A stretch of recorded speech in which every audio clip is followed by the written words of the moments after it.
To a podcast with interesting people. I'm real excited for our guests today.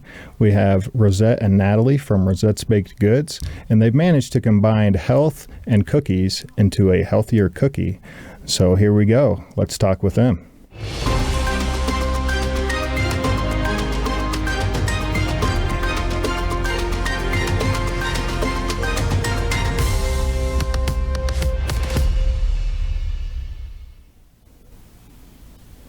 Rosette and Natalie, welcome to the show. We're happy to have you. Hello. Thanks for having us. Yep. Thanks so much. Sure, I'm excited to learn about your business and how you got started and how we can help our families have a healthier treat once in a while. So before we get into the background of your story, I kind of want to have you ladies introduce your company and what you do. Sure. We're Rosette's Baked Goods, and we essentially have a lineup of baking mixes, which are sugar-free, low-carb, and with the intention of obviously helping everybody along their journey, or simply what you said, Mike, as far as enjoying a cookie at home, wherever they are, and just going along with the ride. Great. Sounds like something I would enjoy for sure.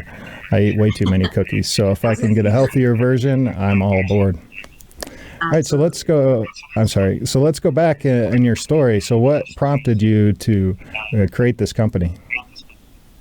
So it all started when my husband, Dr. Tro, began his weight loss journey about, I believe it's been 5 years now.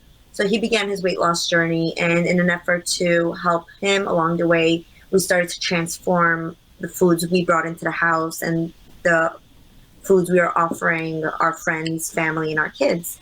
And I have a huge sweet tooth, so I can't go a meal without capping it off with a dessert or a cookie. And so I started dabbling with keto treats, low carb treats, the alternative sugars, and created a bunch of these recipes that we found friends and families to begin to enjoy. And Natalie here, who is not a great baker, but she would ask me to make her the cookies. And I said, you know what, I'm tired of baking for you. Here's a mix, take it, enjoy it. And it kind of evolved from there. Awesome. I love that story. So Rosette is the baker and Natalie is the consumer? Oh, okay. Gotcha. Consumer, tester, everything. Yeah, no, it was great. It significantly helped me. I'm not one for precision with measurements and having the mix just right there in my hands just to put 1-2 ingredients in it was just game changing. Yeah, I'm the same way. I like to go to the store and buy those, refrigerated ones, but of course they have a lot of sugar in them, so it's not the healthiest thing. So great. So tell us a little bit about what kind of cookies you offer. So we offer, the lineup we have right now is a pistachio shortbread cookie, a chocolate chip cookie, peanut butter cookies. We have a coconut macaroon. We have a sugar cookie, which we call a no sugar cookie, and we have a yellow cake. And we develop these basics, which we feel like there's a palette for in everyone, and they're very versatile mixes. So if you follow our Instagram or any of our social media, you can see us having fun with the basic mixes and adding ingredients to them and transforming them into just fun creations that taste delicious and aren't terrible for you. Yeah, it's like something for everybody, basically. So if you want a chocolate chip cookie, go for that basic chocolate chip cookie. The mix is there for you. If you're a little more inventive and you're a baker like Rosette or someone else and can do it and want to try and explore, it's easy enough to make a chocolate chip cheesecake bar. So it has the stretch and the scale to kind of appeal to many different taste buds in the moment of cravings.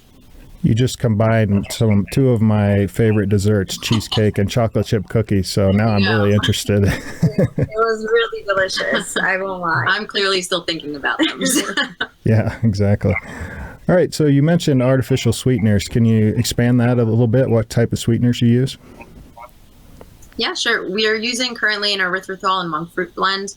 And we tend to find that the erythritol, there's a handful of sweeteners out there, and the erythritol we found, at least with our recipes, made for very limited aftertaste, and the blend with the monk fruit. And at the end of the day, it's the most natural and has the least impact on any spikes in insulin, and the flavor just is retained. So the goal of what we're doing here is really to, yes, offer sugar-free products, but make sure that, one, it's good for you, or at least better for you, and at the same time, you're not compromising taste. So the blend that we found that worked best for us was erythritol and monk fruit.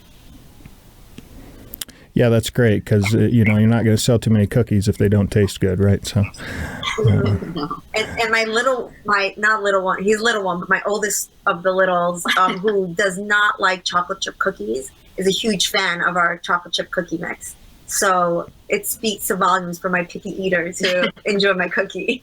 Fresh out. Yeah. Fresh out the oven. Must be fresh. Yeah, it sounds great. Yeah, my kids are the same way.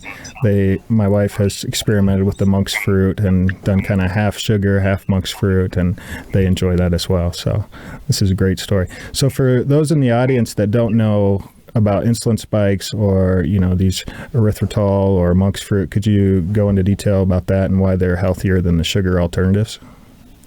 Sure. I mean, at the very base level, look, at the end of the day, we're not medical professionals. We're not a health product. We're not a health product. We are not rooted in science from our background and by trade, but from what we've understood and the enough research that we've done, obviously, to feel confident to put this out there, is, as far as erythritol goes, I mean, aside from the taste that we've had, it's more about how your body breaks it down, in the sense of it stays in your bloodstream and leaves your body that same way too. So while some people, we've heard at markets that, oh, well, sweeteners impact my stomach. Well, sure, everything can impact someone's stomach, if you will, but erythritol from the studies and the research that we have looked into had the most minimal impact and is one of the healthier alternatives to sugar, if you're going to use that route. And monk fruit, obviously. Yeah. And what we have seen is a lot of individuals who wear, let's say, the continuous glucose monitors, the CGMs, they've told us that they've seen little to no spike when they enjoyed a RBG cookie. So there's one nutritionist, her name is Teresa Neely. So she put out a chart that she had her patients record from when they consumed sugar, when they consumed artificial sweeteners, in turn our cookie, and there was almost no spike in their insulin levels. So it's, you eat it wisely, you're not supposed to overdo it, as with anything, sure, but right. It's supposed to be, people have their sweet tooth. No one's going to go straight carnivore.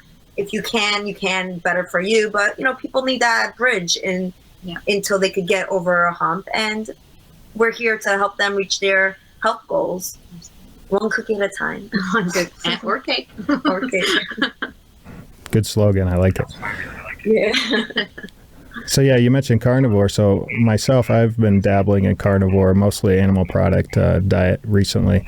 But just like you ladies, I still have that sweet tooth, and so I'm trying not to reach for the chocolate as much. And I love this idea of having, this artificially sweetened but natural product that won't raise your blood sugar and insulin. For those in the audience that don't know, a continuous glucose monitor is this device that you wear that basically shows you when you have those sugar spikes. And so you can really narrow down the foods that you eat and see what effects these foods have on your glucose. And so to hear about this this test that you've done is real exciting, that these don't have an effect on your insulin or glucose spikes. So that's really cool. At least for the individuals that have shown their, results with us. And another slogan of mine, which I love to hear, is if you are going to binge, at least binge low carb, and you look to fight another day. So we're here to, just be that crutch for you. I love it. So how did you transition from giving your sister these pre-mixed packaged cookies to starting a business out of it?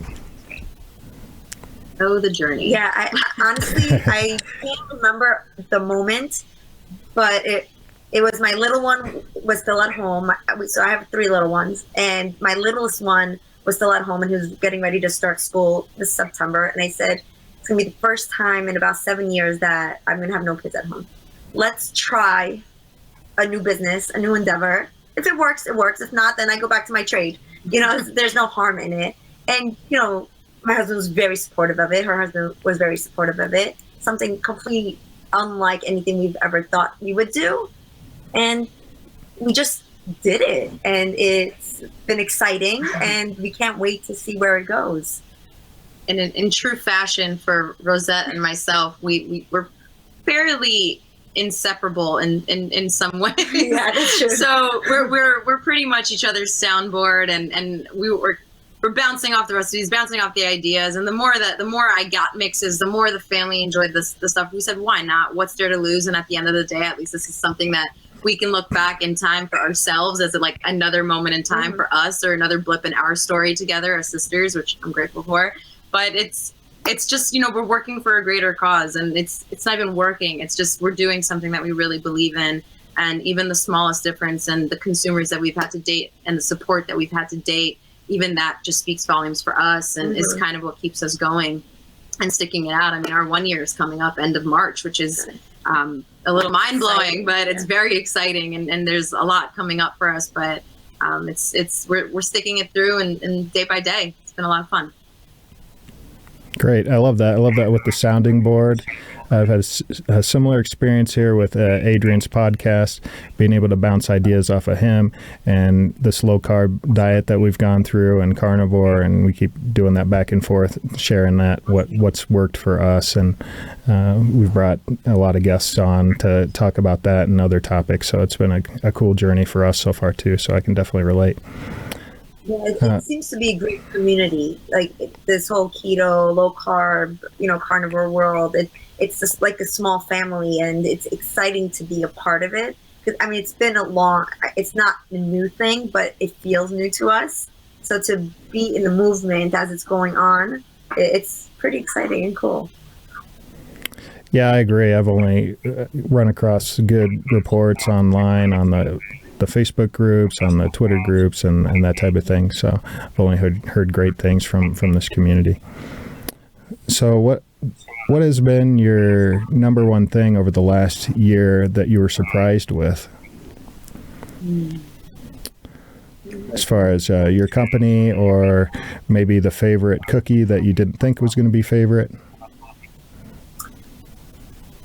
For me, I did a lot of farmers markets in the summer, and so I loved being out there and being able to meet the people and offer the products and describe it, explain it to them. And my favorite thing has been just to hear their feedback, maybe positive about them trying the cookie and coming back for more, or not understanding why it's sugar-free and why they can't just eat the loaf of bread in their basket and have organic cookies. Why must it be sugar-free? Sugar is better than artificial sweeteners. Just having that dialect with people has been quite interesting for me. Other than that, I'm just excited. Like, I never thought we'd make it to a year, but I was that person that always said I would not start my own business. And here I am with Rosette's Baked Goods, but I totally would not have been able to do it without my husband and Natalie by my side. It's been amazing. Yeah, I can definitely relate to that. It's hard to start a business when you're by yourself, but if you have the support of your family, and even having your sister, be on board with you in the business part, that's great. And I can definitely relate to the whole education part about sugar, because I was the same way before I started this keto stuff. Is like, well, I'm going to eat real sugar because it's real and not this artificial stuff that man-made stuff. You hear about these diet sodas and how they cause cancer in rats and all that stuff. And so I was the same way. It's a lack of education that there's actually some natural sweeteners out there that don't do these harm that some of these artificial ones do. We're habits of creature at the end of the day, right? Or excuse me, we're habits of creature. We're creatures of habit at the end of the day. Clearly I had it reversed. But what we were also hearing at the markets was, well, you know what, it's okay. I'll have sugar because I don't have problems with, diabetes. I don't have any issues, or I'm not gluten, intolerant or resistant. I don't have any of these concerns. We're like, right, but that's not exactly why we're here, right? We're not here to cure you. We're not here to, yes, we're here to aid you if you do have those sensitivities. But at the same time, it's it's being able to take control of something when you can take control of it, or being open to trying to put some parameters or guidance around something while you can still, right? So in a way, I don't want to use the word preventative in the sense that this mix and our product and our brand is preventing you from getting these, but it's just one small baby little step in the decisions that we make day in and day out that obviously we don't realize pile up over time. So it's been very interesting just even hearing those bits and pieces. So to me, for that 1 year comment, it's just getting people's perspective and really seeing where everyone is. And at the end of the day, it's choice. And all we can do is really just continue believing in what we're doing and hopefully reaching more and more people. Great. One cookie and cake at a time. Yeah, one cookie at a time, right? Who can say no to a cookie? I know, right? All right, so I want to go back to your story. Was it difficult for your family to transition to this keto type lifestyle, or did they notice the difference between what you used to cook and with the sugar to these new cookies with the sweeteners? Well, it definitely took the kids a while to adjust to it, but they're fairly young, so we watched. My husband was converting, so as we prepared him dinner, we would just eat the same things. And slowly I noticed that they were eating more meat and less rice, more meat, less pasta. And it just naturally converted to them for the meal portion. As for the cookies, they were like, oh, no keto cookies. I want real cookies. And slowly I just stopped telling them what I was baking, and I would make them try it. And they'd say, oh, it's good. I'm like, well, that's a keto cookie, and they'd be surprised. And now they're just smart, and they understand what they're doing, like what they're eating and why they're eating that way. And it was okay, at least for my part. Getting our father on board is a whole different story. My mom was on board. She's open to trying it. She's lost weight. She's getting healthier. But it's hard when you're at a certain age and you've been told grains are good. A little bit of this is good and that's fine. Everything in moderation. It's hard to get out of that mindset. Yeah. So he started doing better, our father, but he still have, let's say, the rice or the bread, but I only had half. I'm like, okay, right. Thank you, that's great. But you shouldn't really have it, and so we're still converting, we're still working, but on a whole, a lot of the family is completely on board. And we have friends on board. It's really nice. As they see you changing and you getting healthier, they start asking questions and they want to be a part of it. Yeah, that's definitely happened to me. So over the last, it's been a year now since I started this diet, and I actually lost 55 pounds in the first 11 weeks I started, which really just blew me away. And so I had a lot of questions from work colleagues and friends too. So it's been a lot of education and recommending books and websites and things like that. So yeah, I can definitely relate. And I'm a big curry fan, and I had some curry this week, and it's really hard to have curry without something to put it on, like rice. Yeah. And so I'm eating. Said that to my husband. It's like no Indian today because I'm going to want the rice. Yeah, exactly. It's tough. You got to find a substitute. But so I'm throwing this curry on the rice, and I don't even want the rice, right? But I'm eating a little bit of rice with a lot of curry, and I could just feel like afterwards how bloated I was. And it's amazing how your body changes and how those things that you didn't think affected you before, but when you reintroduce them, you really can see the effects of them. Yeah, it's so much more amplified afterwards. So a nice intermittent fast session helps me after something like that. Yeah, I do that a lot too. I usually only eat one meal a day, so that helps as well. It gets through your body and you don't have that bloating anymore. Mm-hmm. So yeah, back to your point about not telling the kids what was in the cookies. Now that you say that, my wife did the same thing, I remember. So she would, put the monk fruit in and didn't tell anybody, and everybody was happy. They said, oh, these taste a little weird, but they're still good. So I think that's a good strategy. Yes, notice. Because I've also heard a few kids when we tested, oh, it's so good. At the markets, they used to always come up and take the samples and take the samples. Like, go tell your parents because I can't approve you. Gotta get the approval. Right. I can give you so many. But then some kids would be like, oh, this is delicious. And yeah, they're sugar-free, low-carb, keto. Like, keto? you just told me you liked it, you know, like, so there is a stigma to it, but you know, it's good to, I don't know, it's good for them to try it, they like it, and it's a step in the right direction, I think, at least with the amount of childhood obesity. Yeah. And, you know.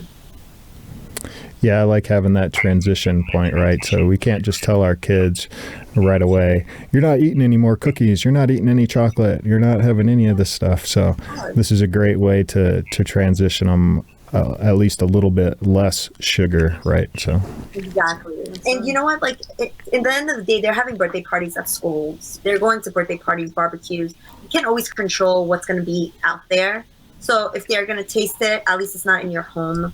And if they totally can't have it, if they have the type 1, if they're type 1 and they can't consume it at all, you want to be able to send something with them that they could have as a treat while everyone else is enjoying their cake or their cookie at the party. And, you know, it's just you throw it in their lunchbox and tell the teacher, please let them enjoy this. You know, not every school is allows nuts, but the ones that do, you know, like it's just like a child that has, you know, gluten sensitivity, you know, they have a sugar sensitivity. You gotta give them an alternative so they could feel like they're part of the experience and the celebration going on in the classroom.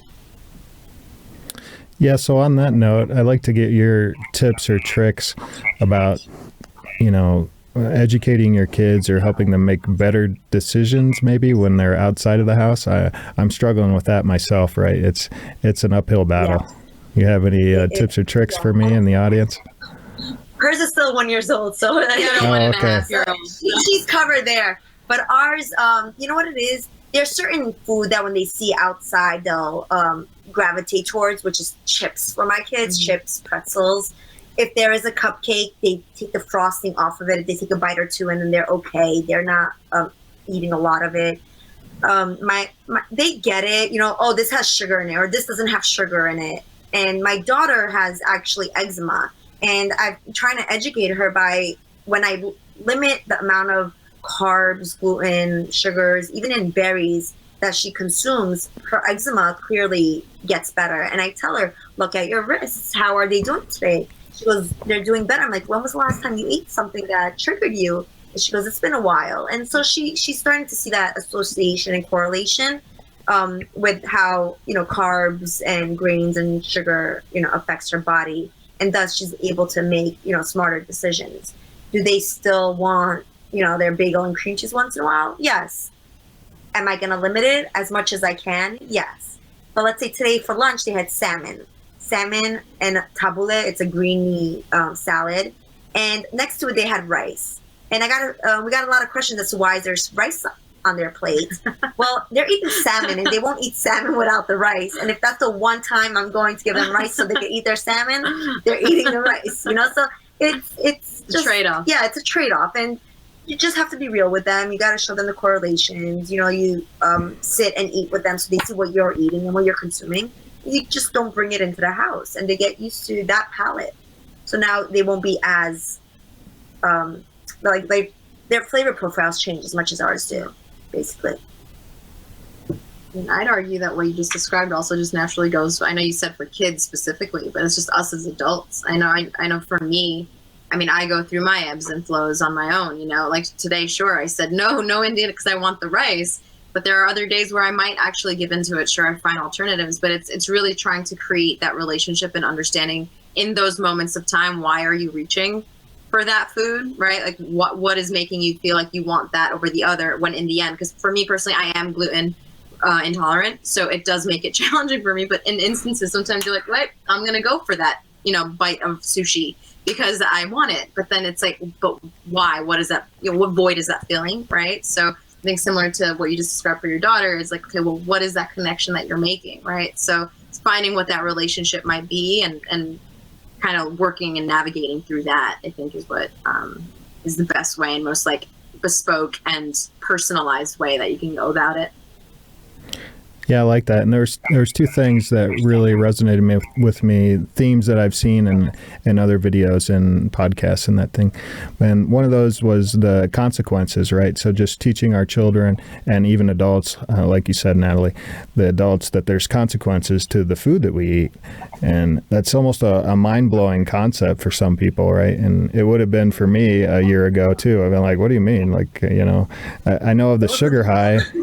Yeah, I know of the sugar high, right? You'll have the sugar high and then the crash, but these other things that you were talking about with the rice and the pasta and the bread and that type of thing, just helping our kids understand that there are consequences to everything in life and in this realm with the food that we eat and how they're going to feel afterwards and how it might affect their mood, right? So, Correct. And then, yeah, go ahead.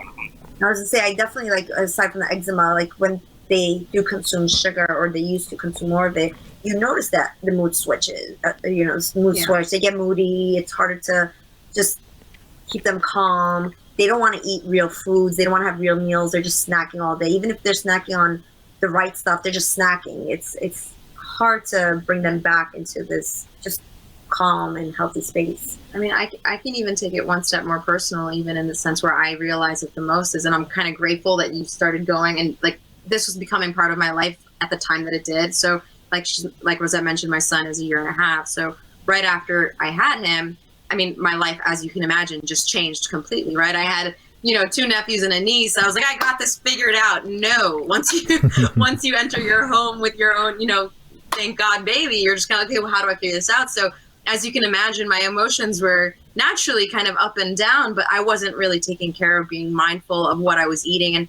naturally, I mean, to be honest, I am on the side, I used to practice personal training as a certification and as far as health coach and all this stuff. And I kind of threw all of that out the door. So, but once I realized, and this was kind of brought back into my forefront, and I immediately changed, my husband and I we were both on leave together. So we did intermittent fasting, and then we started being more mindful about what we were actually consuming. Mm-hmm. And automatically, I kid you not, and thankfully before I went back to work, my moods changed, my energy levels were upbeat, and just like that, and I say just like that, it was obviously over a course of a month or two of time of commitment, just life changed dramatically for me in that moment, and I got to enjoy the time that I was, living that much greater. So to me, I think I couldn't be more thankful for it to be in the forefront, but like it has, like, foods, like my son has a book, Foods with Moods, so it's a thing, and to each their own, and everyone will fall into it in their own way. Mm-hmm. But yeah, I'm sorry, that's my little bit. No, that was great. Kind of took me back for a second.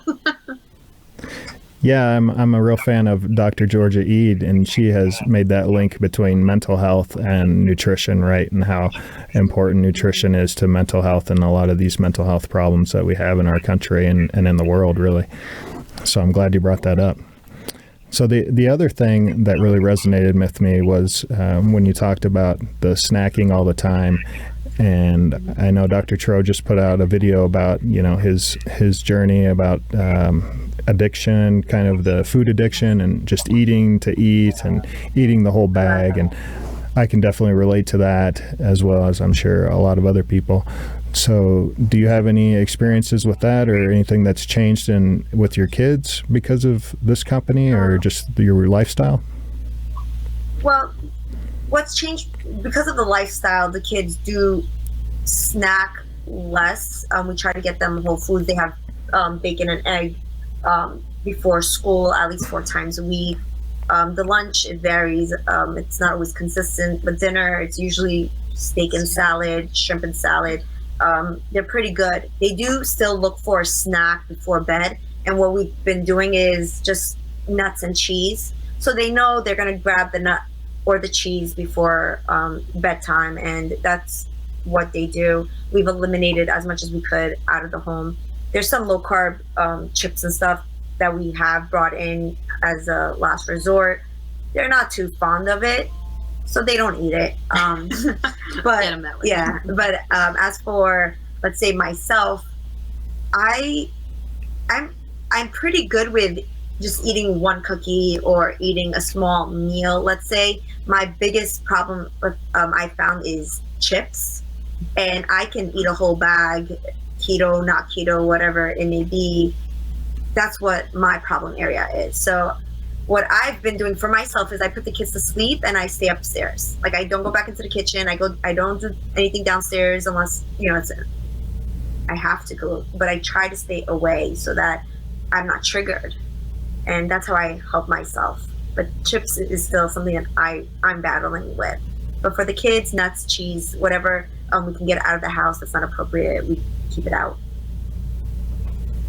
Yeah, that's great. I like that advice, and I've taken that to myself too. We're trying to go to bed a little bit earlier, right? Just after dinner, after I've played with the kids. When I'm putting the kids to bed, I try to go into the bedroom as often as I can so that I'm away from that temptation. Yeah. But it doesn't always work. I'm still a big chocolate fan, dark chocolate and chocolate chips. So those are kind of my weaknesses right now. Well, what I do is I take a glass of water with me. So I'm always drinking ice water.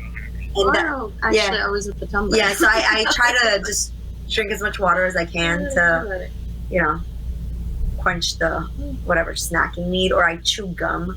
I don't know if that's proof or not, but I chew a lot of gum. Yeah, I've really enjoyed the xylitol gum as well. So it's another one of those sweetener crutches that you can go to instead of snacking on. It is. Some people crave food. Some people crave snacks. I crave snacks. I crave desserts. So that's where RPG developed from, really. Awesome. I love it. Yeah, I was a little upset during the Super Bowl when my wife didn't buy any Fritos. I was like, man, this is the first Super Bowl I've gone to, and I didn't have any chips to snack on, so I was a little upset about that. But good for her, right? Yeah. Like you said, it helps having that support. If she did bring it there, say, oh, just one day, you weren't going to feel good after that. So, it's great that she's there and supporting you, and she understands, what you need. Yeah, and like you said, just being that example for your kids. One of my kids wanted to go to McDonald's the other day, and I went there, and I actually kind of like McDonald's now because I can order the eggs and the patties, just the eggs and the patties. And it's really cheap. Like for $7, I can get a pound of beef and a couple eggs, right? And so I really like that. And I asked her what she wanted, and I kind of told her, like, do you want the sandwich with the egg and the bacon? And she's like, no, I just want the egg and the bacon. And I was like, awesome. Wow, I am surprised. So Daddy points that was for cool. you. I was shocked. Now they see what we do and they want to imitate. They want to, they see us doing it. They want to be like us. And so we have to be good examples in whatever, thing we're trying to accomplish. Yeah, one thing that's really we focused on when we go out to eat is, we just say, you're not getting a fountain drink, right? We're just having water. So the kids now expect that. And that's a big change for a lot of people. That's good. No, it's fun. So I was laughing because we go to Texas and Brazil a lot around here, and they know us now. So they when we go to the table, they're like, no, hold the bread, hold the bananas, hold the mashed potatoes. Like they don't want any of that stuff. So we go straight to the table, and we go straight. We prepare it, and they just start coming. Family. I know, like no, don't say it. And if you bring it, you're tempted for it. So it's better to not have it in front of you. And it makes the whole process easier. Yeah. Yeah, and most places have kids meals that include drink, right? So I'll tell the kids, I'm like, you can have milk or water, like that. Those are your choices. So. Yes, I know. Mine try to sneak in apple juice, and I'm like, no, you're not doing that. Yeah, I think that's one of the things that most people don't understand either. Is juice, is just as bad as soda as far as the sugar content, right? Yeah. Oh, yeah, sure. And I didn't realize that until recently either. And it's actually interesting because my little one's school, so he's 3, he goes to preschool, and they did a pajama day pancake breakfast last week. And so they breakfast, they had fruits, they had juice, they had pancakes. And I mean, he's going to be a part of it. He's going to eat it. He's going to, I'm not going to say no, he can't have any. So he ate the pancakes, and I heard that he had at least 2 cups of orange juice, and it was very hard for them to get him out of the cafeteria without the cup of orange juice. So it's like, we don't have. I don't know if it's a good thing or a bad thing, but they don't have it at home. So He was exposed to it. He liked it. He wanted more. And imagine having that at home. That's all they're going to want to drink. Yeah, it's a tough uphill battle, like I said earlier. And, I went to the parent-teacher conferences not too long ago, and you got these teachers giving out candy to the kids, and I'm just like, I just want to, I got to hold my mouth because I'm going to say something bad, and they just don't understand how bad the sugar is. And it's frustrating. They're like, we won't give it to them, but then she's going to feel left out, or he's going to feel left out. Do you want that? And then you're like, okay, well, what am I gonna do about one munchkin? Well, we talk about my son he's in daycare, but they ask me sometimes they have like little pita breads that come around, and then the other kids are eating pita bread. And in the early days, they're like, can we give him pita bread? Because I see what you send him. And I'm like, well, why?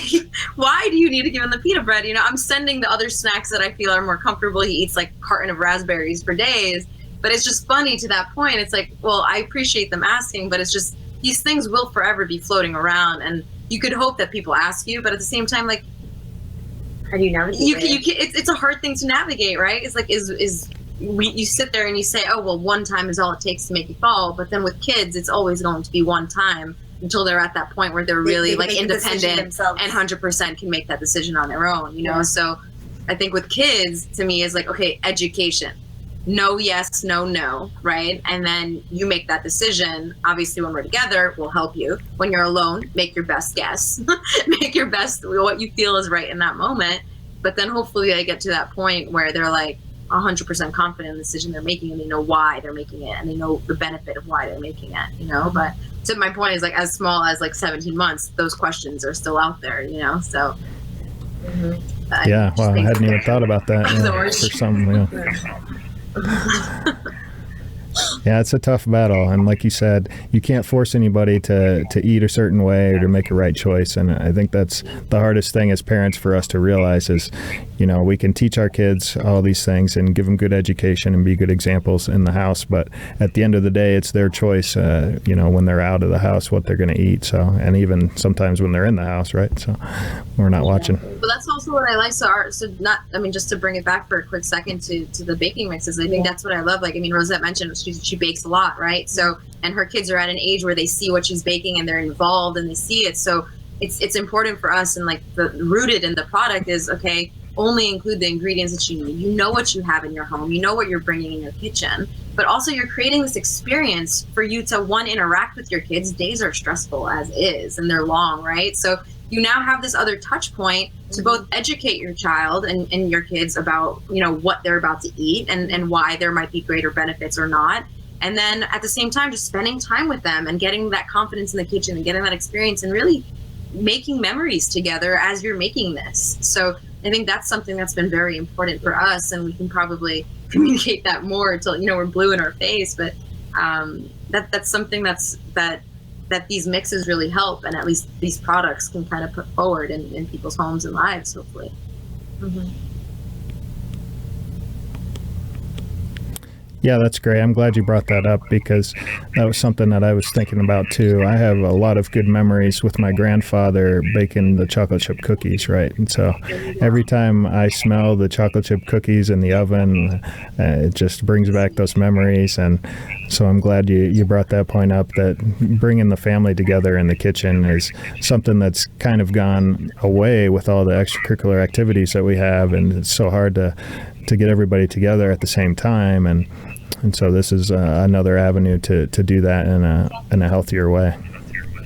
Exactly. And then you just sneak some cookies in their lunchbox and they'll be happy. There you go. Yeah. Let's do that. Okay, so where can people find your cookies? So a few places. Basically, we're online, so at rosettesbakedgoods.com. And we have a few stores that do carry it. There's one Grassroots Natural Market in South Pasadena in California. Then Dr. Tro's office in Tappan, New York carries it. There is Aunt Mia's Cookie Shop in Orangeburg, New York. we have a list on our website if you'd like to go. There's Great. a Teresa Neely shop in Springfield, Missouri, and there's another location in Syracuse. I think it's Back to Health. And so we're in a few different small shops, hoping to, expand in the new year. We're definitely a lot further along than we thought we'd be. Like, it's exciting to be in a shop and have people sending pictures with, your mix on a shelf. It's not something I ever thought, I'd see. So we're trying to spread out and just, be available for the consumer. Yeah. So back to the business part, I'm also interested in small businesses and entrepreneurial stuff. So how did you make that leap from, doing this in your home to more of a commercial based, bigger picture type of thing? Basically by law. You can't do it in your home. we had no choice. We had to go to a commercial kitchen.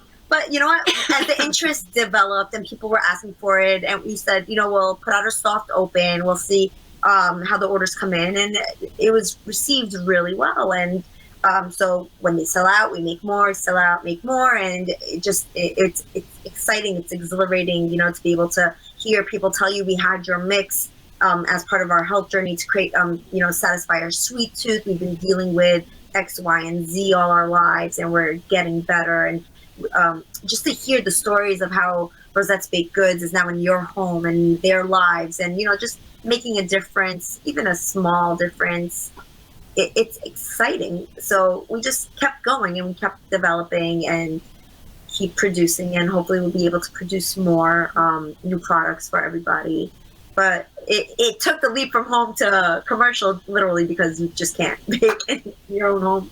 But I do want to emphasize the support, though. So, we are fortunate that we had each other and our husband and our families. It extends beyond that to kind of back us. But we got to a point where we're like, this is really good. We believe in it. Yes. And it felt like there was more to lose not to try and not to explore than there was to actually try. So once we actually kind of, I know I had appendicitis during the time of us kind of getting our packaging and our branding and, went through surgery, and we're like, no, we're going to keep going. We're hitting our markets. So, even just that alone, like our store, like we're having fun and we're trying to maintain that fun. Are there moments of stress? Of course, because we care. And I think, like I said, we're fortunate enough to even just took that first step to even explore and try this terrain. And we're figuring it out as we go, but the support and the community is great. And just hearing from consumers kind of helps keep us fresh and helps keep us, pivot and changing and exploring new things. And more to lose not to do it than to try. And I think it's just inherent in people, right? We're scared of risk, or we're scared to try things we're a little uncomfortable with. But for me, it's like, who better to do it with than my sister? So it's been great.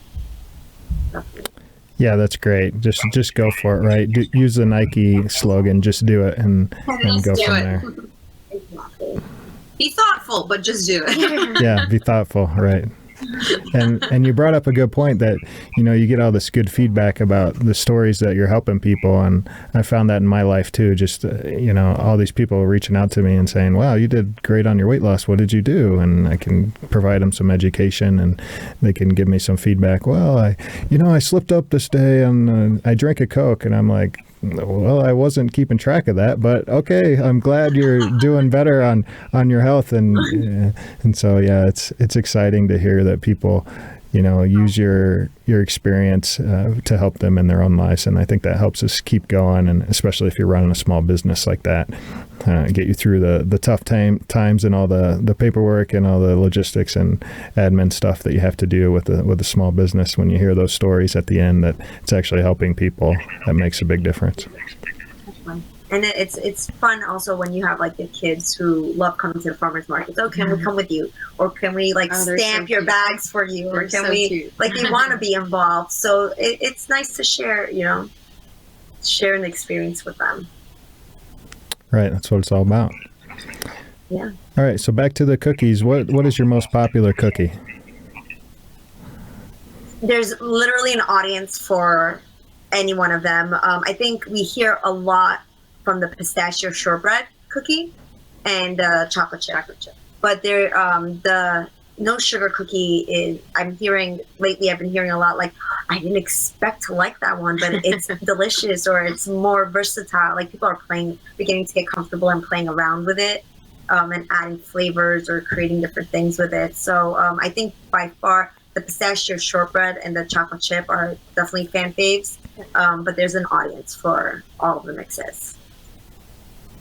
Yeah, those two sound right up my alley. Chocolate chip and pistachio shortbread. Yeah. Now, my kids like the sugar stuff. Yeah, go ahead. Well, my son, who was a huge fan of sugar cookies, I made the no sugar cookie mix for him. And surprisingly, I mean, he loves it, but his favorite is a chocolate chip. And my daughter, who loves chocolate chip cookies, who I made that one specifically for, is a fan of the no sugar more so than anything else. So it's interesting how like the flavor profiles changed. But the coconut macaroon has become my favorite since its release. And more so because it just, it reminds me of like my grandmother, and it reminds me of our like just traditional flavors, and it's just comfort to me. It makes me feel very comfortable. And see, association. Yeah, memory association. Yeah, it's that association, right? And if we can change that and make a healthier version, I think that's for the better. Mm-hmm. So with the no sugar cookie, what do you recommend for frosting? That's why my kids like it so much, is they want the frosting on top. That's interesting because my kids don't like frosting, so they eat it plain. But we've had, we've had somebody make icing, sugar-free icing, and they've decorated it. I know there's a few companies out there that have frosting, the keto frosting, and so you could always probably just slather that on top of it, or just make a simple glaze. What I do with the no sugar is we make it plain or make it into a Windsor cookie. It's my favorite. We make like a blueberry crumble cookie with it. My recent favorite, we add like this rose water or orange blossom water extracts into it. And it, again, gives off flavors, like Middle Eastern flavors that we're used to growing up with. And so there's a lot of things. And if you check out our social media feeds, there's a lot of pictures and descriptions of what you can do with them. So you can have your pick. Great. So on that note, where can folks find you on social media? On Instagram, we're Rosette's Baked Goods, and on Twitter, we're RBG Mix. Great. We've got them down there for people to see. All right. And you can just order these goods online and have them shipped to you. Is that correct? Yep. We ship throughout the states, and just place your order. If there's a storefront near you that you want us to approach and try to get our mixes in, shoot us an email and we'll contact the store. Tell them, bring in Rosette's Baked Goods. But just place your order online and we'll get it to you as soon as we can. Usually it's a 2-day window. Yeah, it sounds delicious. I'm going to go on there after the show, I think, and see what I can find. Yeah, we tell people, if you're going to bake anything, just bake this. Bake this way. Yeah. It's that alternative to still give you the taste that you're looking for. And we're, at least I'm proud of the flavor profiles and just where we've gotten to date. So it's great. And it's a huge convenience for, like we said, for those that don't like to bake or don't have the time to bake. You whip up the mix. You could keep it in your freezer. You could keep it in the fridge. Bake up a few at a time if you wish, so you don't have to make the whole batch all at once and feel the need to consume it. Yeah, that resonates with me.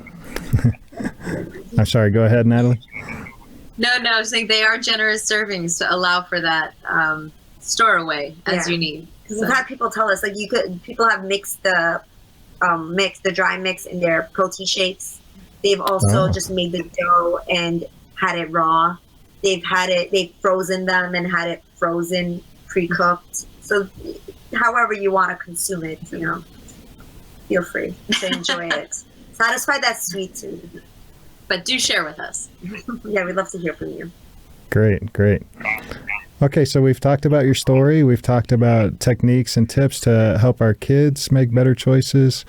We've talked a little bit about food addiction and, just informing our kids and adult friends of the consequences of eating. And it's been a pleasure talking to you. Anything last words that you'd like to share with the audience?